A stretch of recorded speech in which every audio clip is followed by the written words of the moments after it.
భద్రాచలంలో శ్రీ సీతారామచంద్ర స్వామి ఆలయంలో వైకుంఠ ఏకాదశికి ఏర్పాట్లు చేస్తున్నారు. పవిత్ర గోదావరిలో తెప్పోత్సవానికి ఏర్పాట్లు పూర్తయ్యాయి. ఇందుకోసం హంస వాహనాన్ని అలంకరించారు ఆలయ అర్చకులు. సూర్యుడు ధనురాశిలోకి ప్రవేశించిన తర్వాత 11వ రోజు ఏకాదశిని మధ్యగా చేసుకుని 21 రోజుల పాటు వైకుంఠ ఏకాదశి అధ్యయనోత్సవాలు నిర్వహిస్తారు. వేడుకల్లో 10వ రోజు రామయ్య జల విహారం చేస్తారు. భద్రాచలంలో తెప్పోత్సవం ఏర్పాట్లకు సంబంధించిన మరింత సమాచారాన్ని ఖదీర్ అందిస్తారు. భద్రాచలం గోదావరి తీరాన ఈరోజు తెప్పోత్సవ కార్యక్రమానికి సర్వం సిద్ధం చేశారు. సీతారాములను ఈరోజు గోదావరి నదిలో ఈరోజు తెప్పను సిద్ధం చేసి హంస వాహనాన్ని సిద్ధం చేయడం జరిగింది. ఇప్పటికే అధికారులు అన్ని రకాల ఏర్పాట్లను కూడా ఇక్కడ పూర్తి చేశారు. ఇక్కడ మొదటిసారిగా షామియానాను కూడా ఏర్పాటు చేసి ఇక్కడ అంగరంగ వైభవంగా తెప్పోత్సవ కార్యక్రమం నిర్వహించడం కోసం అధికారులు మొత్తం సర్వం సిద్ధం చేశారు. ఇప్పటికే చూడొచ్చు, ఎన్నడూ లేని విధంగా ఈసారి గొప్పగా ఈ కార్యక్రమాన్ని నిర్వహించాలని చెప్పేసి అధికార యంత్రాంగం అంతా కూడా భావిస్తున్న పరిస్థితి. సీతా లక్ష్మణ సమేతుడైన రామయ్యకు పవిత్ర గోదావరిలో నేడు తెప్పోత్సవం నిర్వహించడం కోసం అధికారులు ఈ వేడుకకు హంసవాహనాన్ని అలంకరించారు. సూర్యుడు ధనురాశిలోకి ప్రవేశించిన తర్వాత 11వ రోజు ఏకాదశిని మధ్యగా చేసుకొని అటు 10 రోజులు ఇటు 10 రోజులు మొత్తంగా 21 రోజుల పాటు వైకుంఠ ఏకాదశి ప్రయుక్త అధ్యయనోత్సవాలు నిర్వహిస్తారు. ఆగమశాస్త్ర పద్ధతులను పాటిస్తూ ఏకాదశికి ముందు పగల్పత్తు ఏకాదశి తర్వాత రాపత్తు ఉత్సవాలు జరిపారు. వేడుకల్లో 10వ రోజు రామయ్యకు జల విహారం చేయిస్తారు.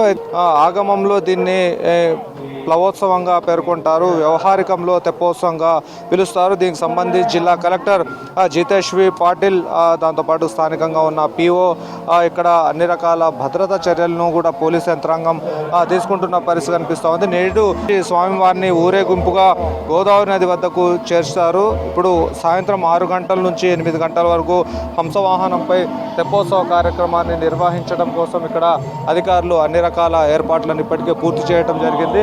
ప్రస్తుతం ఇక్కడ గజ ఈతగాళ్లతో పాటుగా ఇక్కడ పుణ్యస్నానాలు చేసే భక్తుల కోసం అన్ని రకాల ఏర్పాట్లను కూడా చేశారు. ప్రస్తుతం ఇక్కడ చూడొచ్చు, ఎవరైతే లోతట్టు ప్రాంతం ఉందో లోతట్టు ప్రాంతం లోపలికి రాకుండా ఇక్కడ ఫెన్సింగ్ లాంటిది కూడా ఏర్పాటు చేయడం జరిగింది. ఎక్కడైతే గోదావరి తీరంలో లోతుగా ఉంటుందో ఆ ప్రాంతంలోకి రాకుండా ఉండటం కోసం ఇక్కడ నిషేధ ఆంక్షలు ఇక్కడ ఏర్పాటు చేయడం జరిగింది. అయితే ప్రస్తుతం ఎప్పుడు లేని విధంగా ఈసారి మొదటిసారిగా ఇక్కడ టెంట్లను కూడా ఏర్పాటు చేయడం జరిగింది. ప్రస్తుతం దూర ప్రాంతాల నుంచి వచ్చిన భక్తులు ఎవరు కూడా అసౌకర్యానికి గురి కాకుండా ఉండటం కోసం అని చెప్పేసి షామియానాలను ఈసారి ఏర్పాటు చేశారు. ఇప్పుడు ప్రస్తుతం బోట్స్ చూడొచ్చు, బోట్స్ను కూడా ఏర్పాటు చేశారు. ఒకవేళ ఏదైనా ఘటన జరిగినట్లయితే వెంటనే అప్రమత్తంగా ఉండటం కోసం అని చెప్పేసి గజ ఈతగాళ్లను కూడా ఇక్కడ అలర్ట్ చేసి ఉంచారు. దాంతోపాటుగా పోలీస్ పహారా కూడా ఎక్కువగా ఈసారి కనిపిస్తూ ఉంది.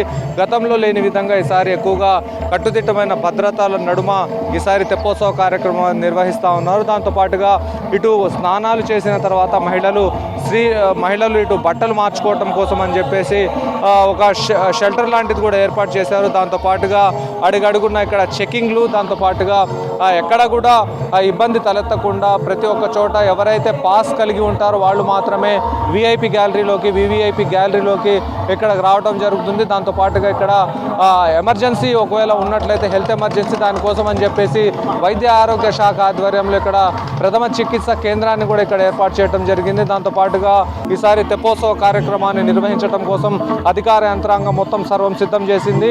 ఎవరు కూడా లోపలికి ఈ బారికేడ్లను దాటి వెళ్లకుండా ఇక్కడ ఫెన్సింగ్లను కూడా ఏర్పాటు చేసి భారీ బందోబస్తు నడుమ ఈసారి తెప్పోత్సవ కార్యక్రమాన్ని నిర్వహించనున్నారు. మొత్తంగా చూడొచ్చు, ఇక్కడ పరిశుభ్రత విషయంలో కూడా చాలా జాగ్రత్త పాటిస్తున్న పరిస్థితి. మొత్తంగా సాయంత్రం ఒకవేళ రాత్రి చీకటి పడితే ఇక్కడ మొత్తం చీకటి ఉంటుంది కాబట్టి ఫ్లడ్ లైట్లను కూడా భారీగా ఏర్పాటు చేశారు. స్తంభాలకు లైట్లు చుట్టడంతో పాటుగా ఎక్కడికక్కడ ట్యూబ్ లైట్లు, మైకులు అలర్ట్ చేయడం కోసం ఇక్కడ సిబ్బందిని కూడా ఏర్పాటు చేశారు. ఒకవేళ ఎవరైనా తప్పిపోయినా కానీ వాళ్ళను అలర్ట్ చేసే విధంగా చిన్నపిల్లల్ని తీసుకొని వృద్ధుల్ని తీసుకొని వచ్చినప్పుడు అనేక సందర్భాల్లో తప్పిపోయిన దాఖలాలు ఉన్న నేపథ్యంలో ఆ జాగ్రత్తలు కూడా తీసుకుంటా ఉన్నారు. అయితే ప్రస్తుతానికి ఇక్కడికి అనేక మంది అధికారులు వచ్చి విడతల వారీగా చెకింగ్ కార్యక్రమాలు నిర్వహిస్తూ ఉన్నారు. ప్రస్తుతం భారీ బందోబస్తు అయితే ఇక్కడ ఏర్పాటు చేయడం జరిగింది. ప్రస్తుతానికి దీనికి సంబంధించి అధికారులు ఎప్పటికప్పుడు సూచన చేస్తూ ఉన్నారు. ఇక్కడ సీసీ కెమెరాలను కూడా ఏర్పాటు చేయడం జరిగింది. ఎక్కడ ఇబ్బంది తలెత్తినా కానీ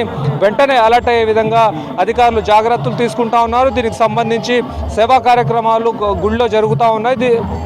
రాముల వారి విగ్రహాలను తీసుకొచ్చిన తర్వాత ఊరేగింపుగా వచ్చిన తర్వాత తెప్పోత్సవంలో ఇక్కడ తెప్పోత్సవ కార్యక్రమాన్ని ప్రారంభిస్తారు. దీని తర్వాత మొత్తంగా 8 గంటల వరకు ఈ కార్యక్రమం ముగుస్తుంది. దీనికి సంబంధించిన భద్రాచలం ఎంట్రన్స్ నుంచి మొదలుకుంటే ఇక్కడ ఆలయం వరకు కూడా భారీ బందోబస్తును అయితే ఇక్కడ ఏర్పాటు చేయడం జరిగింది.